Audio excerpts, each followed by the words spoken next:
So I was just talking about like how we're in this situation where you go through afterlife after afterlife after afterlife, and at the end of it, you know what I mean? Essentially, you know what's going to happen at the end of this tower of afterlives is that you're going to be, you know, some bitch ass fucking queer that's fucking the new guy when you're done. You know, the fact that they put up this afterlife after afterlife after afterlife system to invite you into this universe in the first fucking place tells you that they think you're the new guy. They think you're, you know, some little bitch they can do this to in the first place, right? So this led to something else about how, like, previously I noticed that, like, the farmer gets in trouble for breeding us, and we get in trouble for breeding chickens and stuff like that. There's karma's essentially telling us that we're getting in trouble for breeding, period. That you need to invite people into this universe. You don't need to breed people into this universe and drug them into this universe. You want to invite them into this universe. And that's what I mean. Like, the guy's inviting us into this universe to kill us over and over again, invite us here to fight each other. Like, think every animal here fights each other for life and death. You're invited into this universe, and now you have to fight for your life and your death. Now you have to fight everybody. Everybody invited into this universe has to fight everybody else. Like, that's existentially illegal.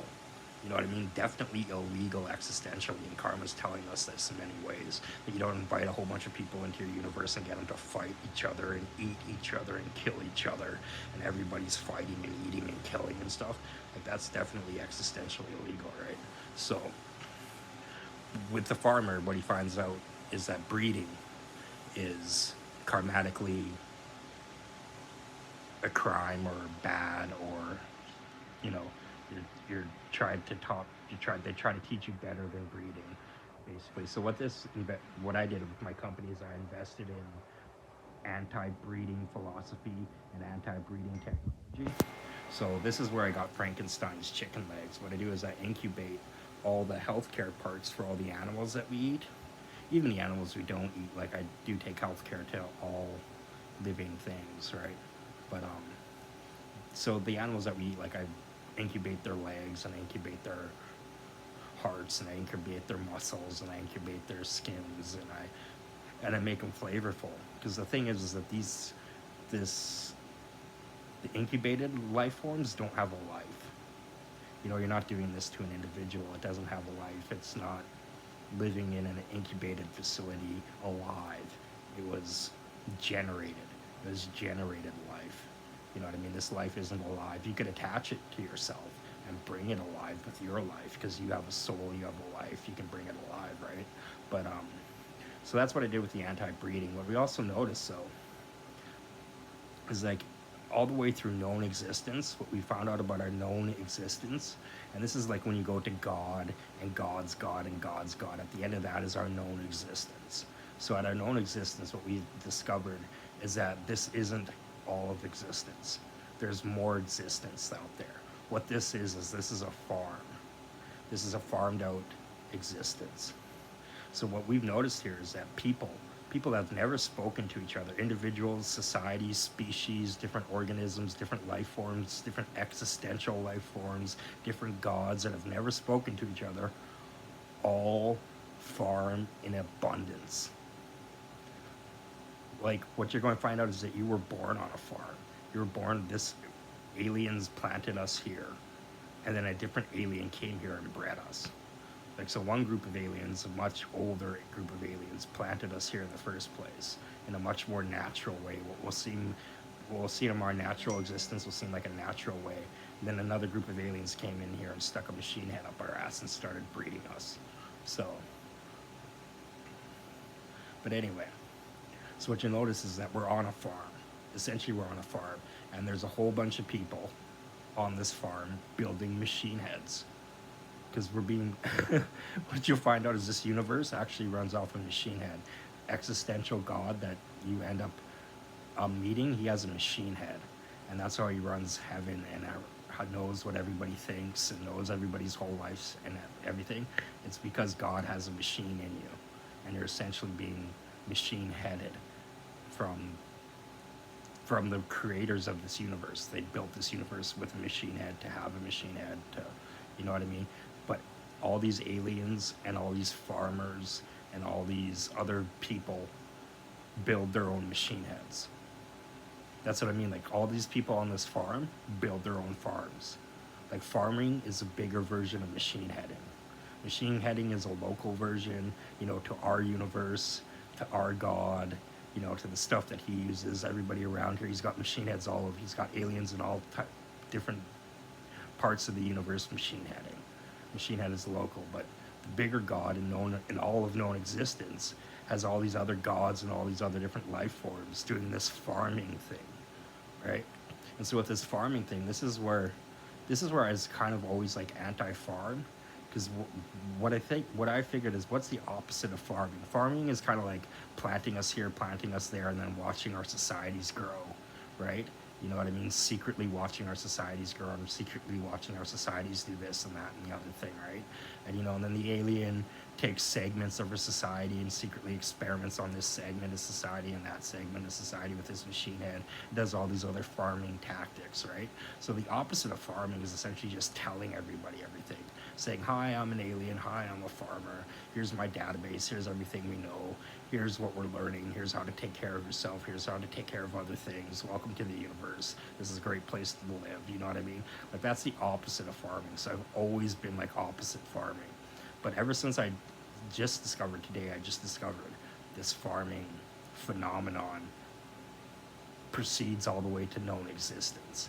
You know what I mean? What I came up with for my company was anti-farming philosophy and anti-farming technology. And see, since we're on a farm that's competing with a whole bunch of different other farms, that's the thing about a farm, it competes with all these other farms. So, you know, we're not the only farm, you know, there's a whole bunch of other farms out there, and in the end, we're all competing with each other. So what I figured is anti-farming technology is a way to put our farm ahead of the other farms. Like if we invest in anti-farming technology, that will put other people below us. That will guarantee that there will be people below us and a step below us overall compared to the other farms. So that's what I was doing. I was investing in anti-farming philosophy and anti-farming technology. And then this is what we discovered is like farming's like just like you're supposed to invite your children into the universe, you're supposed to invite people into this universe, not breed them and drug them into the universe. You're supposed to, same with the farmer. The farmer's even like a worse version of this. He's like, I only care about you a little bit, just to like talk to you once every, like never. You know what I mean? I only care enough to watch you a little bit. Hopefully you entertain me. And I'm just going to breed you into this universe. I'm just going to invite you into this universe. And then it's like, hey, welcome to this universe. See you later. I'll be over there. Try to do something entertaining for me. You know, that's essentially what a farmer did, right? To invite somebody into this universe, right? So you can see where anti-farming technology might be appropriate. And if you notice your babies don't come in here expecting to entertain you. Like we always get into this phase where the children are entertaining us, like a little farmer scenario. Oh, the children are entertaining us. The children are so great because they entertain us, you know, and entertaining children is a good thing. Well, that's not a good thing. That is something farming society deliberately twisted. Because when you think about it, how do your children come into this? What's the existential sign that children are given us when they are born into this world? They want you to entertain them. Just like anybody that you'd invite into a new universe expects you to entertain them for a long time. You know, it's like, hey, why don't you come to this universe? It's a great place. And then it's like, oh, now that you're here, entertain me. And then you're just like, why didn't you tell me you wanted me to come to this universe to entertain you? Like, why didn't you tell me that your place sucked and you wanted me to entertain you? You know what I mean? Like, you invited me into this place that sucked and now you want me to entertain you? You know what I mean? Like, why didn't you tell me that in the first place? This is why you invite people into the universe, right? So, like, the baby's essentially telling you this exact same thing. He's not here to entertain you. You're here to entertain the baby. You know what I mean? And somewhere down the line, you twist this on the baby. Like our society has trained us to do in, you know, in celebration of farmings, which are bad, which are karmatically probably illegal. It's probably karmatically illegal to farm anything because they're supposed to invite everyone into a universe, right? You're not supposed to be some infestation at the end of the line and be like, hey, new guy, hey, calling me new guy. Have you ever heard of an infestation? They have problems with new guys too. You know, people that invite people into your universe, they don't have problems with new guys. When you're inviting all your babies into your universe, there's no problem with new guys. When you have a problem with an infestation, there's a problem with new guys. You know what I mean? And there's some existential signs, and our babies come loaded with existential signs from a higher god of farms. You know what I mean? This farm prevails all the way past known existence, past our known existence, and that's past what God knows. So.